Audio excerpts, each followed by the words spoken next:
Shalom, Assalamualaikum warahmatullahi wabarakatuh. Om Swastiastu, Namo Buddhaya, salam kebajikan, salam sejahtera untuk kita semua. Perkenalkan, nama lengkap saya Raimundus Amos Pasabon, NIM 23241112, kelas C dari kampus Universitas Pendidikan Mandalika, Fakultas Sains, Teknik dan Terapan, Prodi Pendidikan Teknologi Informasi. Oke, baik teman-teman, sebelum kita ke materinya, izinkan saya sedikit menjelaskan latar belakang dari sekolah yang saya ambil, yaitu SMK Negeri 2 Mataram. Sejarah awal mula berdirinya sekolah SMK Negeri 2 Mataram. SMK Negeri 2 Mataram merupakan sekolah menengah atas yang didirikan pada tahun 1962 dengan nama Sekompa, atau biasa dikenal waktu itu Sekolah Koperasi Menengah Atas. Seiring perkembangan dunia dan kebutuhan dunia pendidikan siap pakai yang semakin meningkat di beberapa bidang keahlian, maka pada tahun 1968 Sekompa mengalami perubahan nama menjadi SMEA atau Sekolah Menengah Ekonomi Atas. Sedangkan SMK Negeri 2 Mataram digunakan seiring kebutuhan semenjak pada tahun 1998. Nah, pada tahun 2008 sampai 2009 dibuka lagi kompetensi keahlian baru, yaitu rekayasa perangkat lunak atau biasa dikenal dengan RPL, yang termasuk dalam kelompok teknologi. Sehingga pada saat ini jumlah program keahlian yang ada di SMK Negeri 2 menjadi 5 jurusan. Pada tahun pembelajaran 2018-2019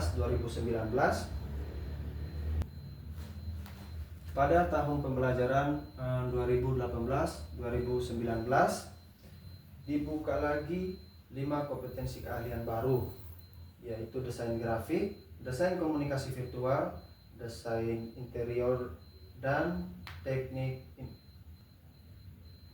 fitur animasi dan seni lukis.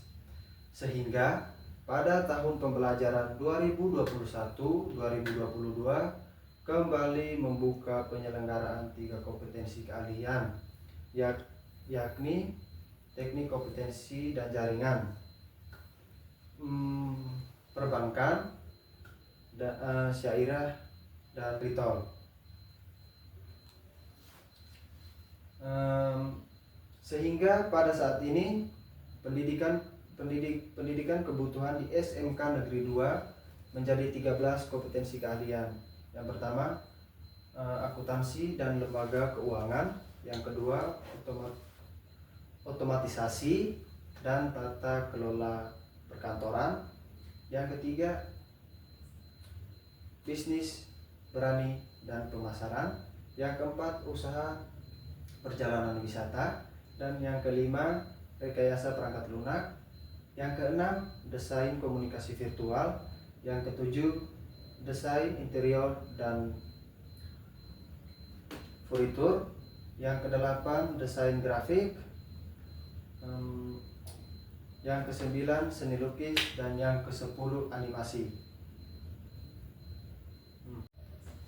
Oke, baik teman-teman, langsung aja ke materinya. Materi saya pada kesempatan kali ini yaitu teknik komputer dan jaringan, atau biasa dikenal dengan TKJ pada SMK Negeri 2 Mataram. Jurusan teknik komputer dan jaringan, atau biasa dikenal dengan TKJ, di SMK Negeri 2 Mataram berfokus pada praktik komputer dan sistem jaringan. Pembelajaran selama 3 tahun mencakup hardware, jaringan, dan pemrograman web, mempersiapkan siswa-siswi untuk berbagai petualang mereka di dunia kerja nantinya. Mata pelajaran yang saya ambil adalah administrasi sistem jaringan. Dalam pembelajaran ini ada 4 struktur pembelajaran yang akan dipelajari oleh siswa-siswinya.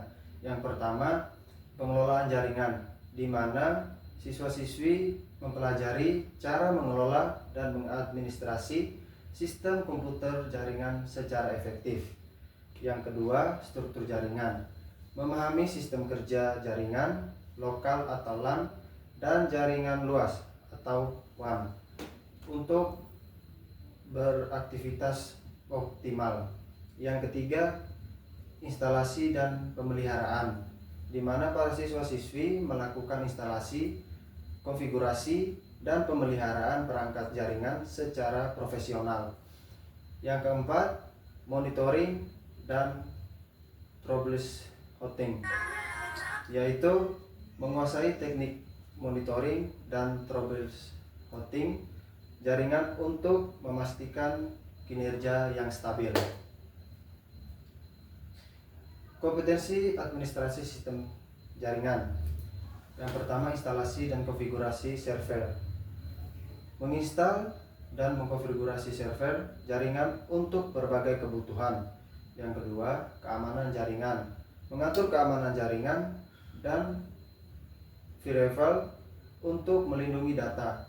Yang ketiga, manajemen bandwidth. Mengatur bandwidth dan file sharing agar pengguna sumber daya lebih efisiensi. Yang keempat, backup dan restore.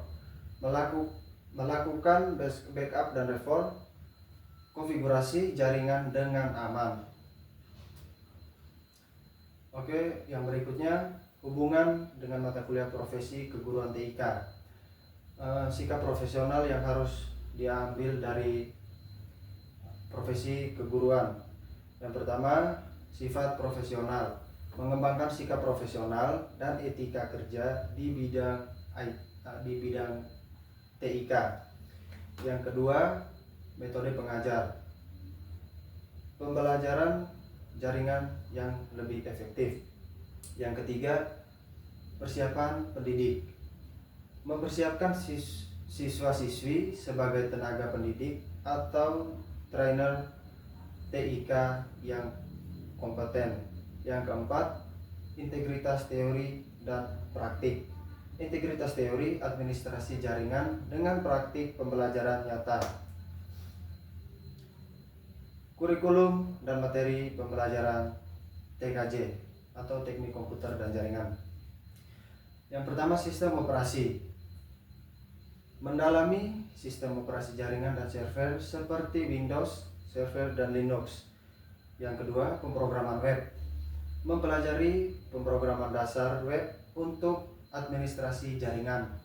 Yang ketiga, keamanan jaringan. Menguasai keamanan jaringan, firewall, VPN, dan enkripsi. Yang keempat, manajemen jaringan. Menggunakan perangkat lunak manajemen jaringan seperti Mikrotik, router OS. Oke, berikutnya sertifikasi dan peluang karir. Sertifikasi internasional. Program Mikrotik Academy untuk sertifikasi MTCNA yang diakui secara global. Peluang kerja luas. Lulusan siap bekerja di INSP, perusahaan IT, dan instalasi pemerintahan sebagai network engineer, sistem administrator, atau IT support.